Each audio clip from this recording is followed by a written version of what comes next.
paulit-ulit lang daw yon na nangyayari. Sa ngayon, sarado muna ang 6 na stall na nahuli. Hinihintay pa ang desisyon ng Market Committee kung babawiin na rin ba ang permit nila. Payo ng Bureau of Fisheries and Aquatic Resources, tingnan mabuti ang bibilhing isda.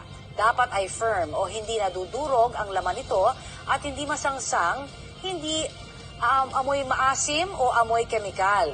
Delikado po kung makakonsumo ng bilasang isda dahil posibleng magka-diarrhea, magsuka at sumakit ang tiyan ng kakain nito. Base sa isang pag-aaral ng Centers for Disease Control and Prevention, napatunayan na delikado rin ang pagkonsumo ng hilaw na dugo ng baboy dahil sa bakterya na taglay nito. Magandang araw mga kababayan ko. So ngayon, ang topic natin ay patungkol sa pagkain ng dinuguan o dugo ng isang hayop. So, may nagtatanong kasi kung ito ba ay nakakabuti o nakakasama. So, ayon sa medical study, ako bilang as a nurse, kung anong opinion ko, anong opinion ng ibang tao, at anong opinion naman ng Biblia. So, sasagutin natin ang mga katanungan ng ating mga kapatid o mga kababayan patungkol sa pagkain ng dugo o dinuguan na nanggaling sa isang hayop. So panoorin niyo ang aking segment at ang aking paliwanag para ito ay maging gabay para sa inyong ikabubuti. Okay? So yun nga po, no? So yung topic natin patungkol sa pagkain ng dinuguan. So ito po ay lubhang napakadelikado. So alam naman natin sa dugo ay may makukuhang mga sakit gaya ng hepatitis C, 'di ba? Sa pagkain mo ng mga blood product, posibleng magkaroon ka ng hepatitis C.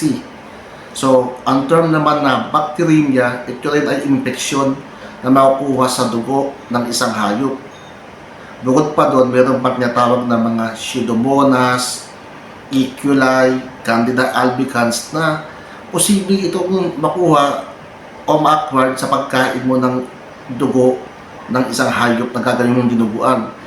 So sa mga medical student, lalo na sa mga medtech, sa mga nurses at sa mga doktor, sa mga medicine, alam nila yan na lubhang napakadelikado ang pagkain o na-expose ka sa dugo ng isang hayop. So walang matinong doktor o loko-loko o abnormal na doktor na nagkasabi na, o sige, para lumakas ka, ay kumain ka o mag-ingest ka ng dugo ng isang hayop o kumain ka ng dinuguan. Wala po yun. Kasi mismo mga doktor, alam nila yan na ang dugo ay napakadumi. Wala pong isang medical practitioner na magkasabi na, o gawin mo to, kainin mo to. Gaya ng sinasabi ng iba, o lalakas ka kapag ikaw ay uminom ng dugo ng aso, lalakas ka kapag ikaw ay uminom ng dugo ng isang cobra. Yun po ay halaw o sabi-sabi lamang. Kaya sabi nga nila, kung ikaw ay walang tiwala sa sarili, huwag ka maniniwala sa sabi-sabi kasi yun po ay walang scientific na basihan. So kahit sino sa sinabi ko na yan, na mga medical practitioner, wala po silang i-advise, diba? O walang matinong medical practitioner na mag-a-advise na ikaw ay mag-ingest o mag-take ng isang bagay gaya ng dugo ng hayop o unless na kung yung doktor na yan ay abnormal o nasisiraan ng pait para kayo ay pakainin ng dugo o dugo ng hayop.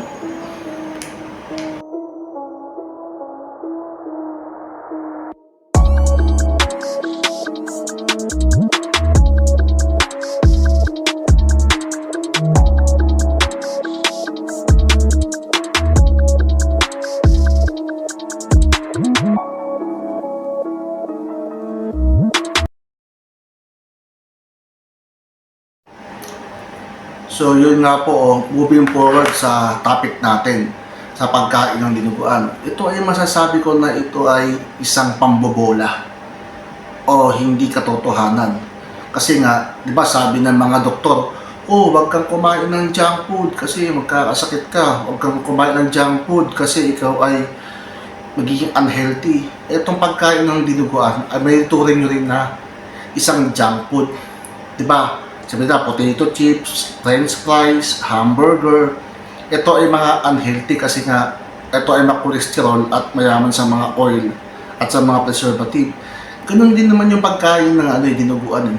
Ano bang nutrients ang mapapala mo kapag kumain ka ng dugo o dinuguan? Ito ay wala itong nutrients. Ito ay meron lang platelets, WBC, mga plasma. Aside from that, wala ka mapapala.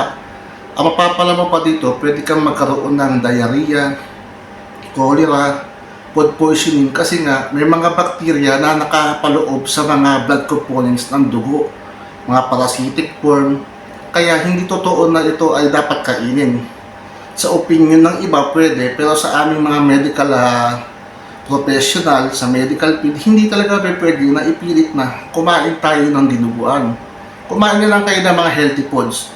Pwede naman siguro menudo, apretada, mas okay yun, mas safe kasi well cooked at walang halong blood ingredients. So yun lang po yung pinapaliwanag ko dito o aking dinidepends kasi paniniwala namin to sa medical profession namin na dapat itigil na o wag nang kumain ng dinuguan as soon as possible. Kasi may kita nyo sa mga, for example, sa mga pigs, African swine flu, no? O tapos, foot and mouth disease. O yung sa may avian flu, sa mga ibon, sa mga manok. Sa baka naman, yung mad cow disease o yung Mycobacterium bovine o bovis na nakukuha sa baka, no? Pwede magkaroon pa ng tuberculosis, di ba, sa mga infected na baka. So, saan ba nakukuha itong mga to, di ba? Pag ito ay blood sample ng mga veterinaryo, lahat naman yan hindi nakukuha sa sa laman eh. Wala namang laboratorio na kinukuha ng laman, di ba? Usually blood sample lang kinukuha, dinadala sa laboratory at doon nakikita yung mga specific na sakit ng isang hayop, di ba po? O yun sa mga blood sample. So talagang hindi nyo pa pwedeng i-insist o hindi nyo pa pwedeng ipilit na tama na kumain ng dinuguan. Marami namang way.